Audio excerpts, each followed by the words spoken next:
सांगली लोकसभेची जागा स्वाभिमानी शेतकरी संघटनेला मिळण्याची शक्यता आहे। सांगली लोकसभेची जागा स्वाभिमानी शेतकरी संघटनेला देण्याचा विचार काँग्रेसकडून सुरू असल्याची चर्चा वरिष्ठ पातळीवर सुरू असल्याची माहिती सूत्रांकडून देण्यात येते।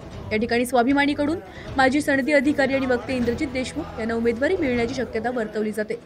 काँग्रेसमधून निवडणूक लढण्यास फारसे कोणी इच्छुक नसल्यानं हा निर्णय घेण्याची शक्यता असून काँग्रेस आणि राष्ट्रवादीच्या प्रदेश पातळीवरही याबाबत अनुकूलता दर्शवल्याची माहिती सूत्रांकडून देण्यात येत आहे। सांगली लोकसभा निवडणुकीत काँग्रेसच्या उमेदवारीवरून अद्याप खल सुरू आहे। अद्याप इन काँग्रेसमधून उमेदवारी द्यायला एकमत होऊ शकलं नाही। काँग्रेसमधल्या अंतर्गत गटबाजी आणि निवडणूक लढवण्यास फारसे कोणी इच्छुक नसल्यानं काँग्रेससोबत उमेदवार कोण याबाबत प्रश्न निर्माण झाला।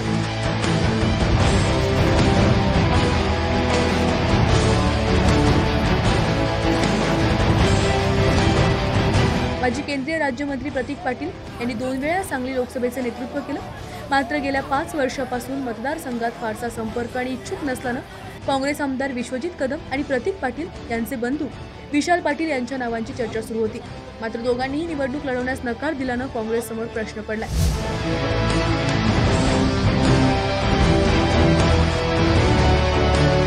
तर काँग्रेस शहर जिल्हाध्यक्ष पृथ्वीराज पाटील यांनी उमेदवारीबाबत जोरदार फिल्डिंग लावली, पण भाजपच्या तगड्या उमेदवाराविरोधात काँग्रेसचाही तगडा उमेदवार या विचारातून अद्याप काँग्रेसकडून उमेदवारीबाबत निर्णय होऊ शकला नाही।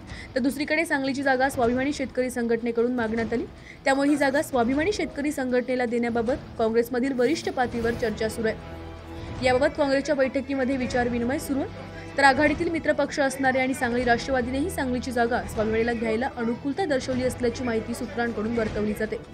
यामुळे सांगलीची जागा काँग्रेस आघाडी करून स्वाभिमानीला मिळण्याची शक्यता असून स्वाभिमानी शेतकरी संघटनेकडून माजी सनदी अधिकारी आणि प्रसिद्ध वक्ते इंद्रजित देशमुख ही निवडणूक लढवणार असल्याचं सूत्रांनी सांगितलं आहे।